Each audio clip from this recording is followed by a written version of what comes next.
Sirdaryo tajriba maktabi 20-asr boshlarida Mirzacho'l dashtlari sho'r va quruq edi. Bu yerlarga hayot baxsh etish orzusi bilan Sirdaryo ilmiy tajriba stansiyasi tashkil topdi va O'zbekiston agrar fanining asosiy tayanchlaridan biri bo'ldi. Sirdaryo maktabi nomli ushbu monografiya ana shu ilmiy maktabning shakllanishi, rivoji va yutuqlariga bag'ishlangan. Kitobda Mirzacho'l hududini o'zlashtirish, melioratsiya, irrigatsiya, sho'r yuvish va yer unumdorligini oshirish bo'yicha olib borilgan ilmiy tadqiqotlar keng yoritilgan.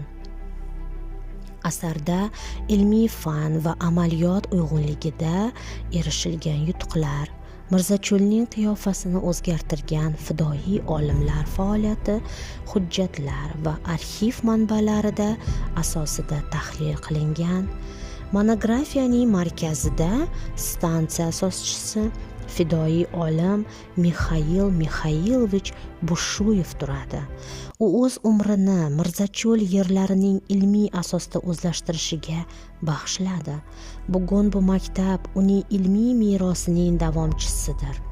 Sirdaryo tajriba maktabi bu faqat bir stansiya tarixi emas, bu O'zbekiston agrar ilm fanining butun taraqqiyot yo'lidir.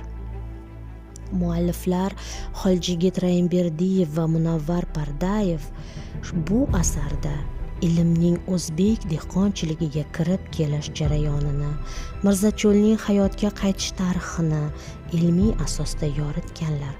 Bu monografiya O'zbekiston qishloq xo'jaligi fanining tarixiy hujjati, Mirzacho'l dashtlarining hayotga qaytish xotirasi, ilm, mehnat va fidoyilikning timsolidir.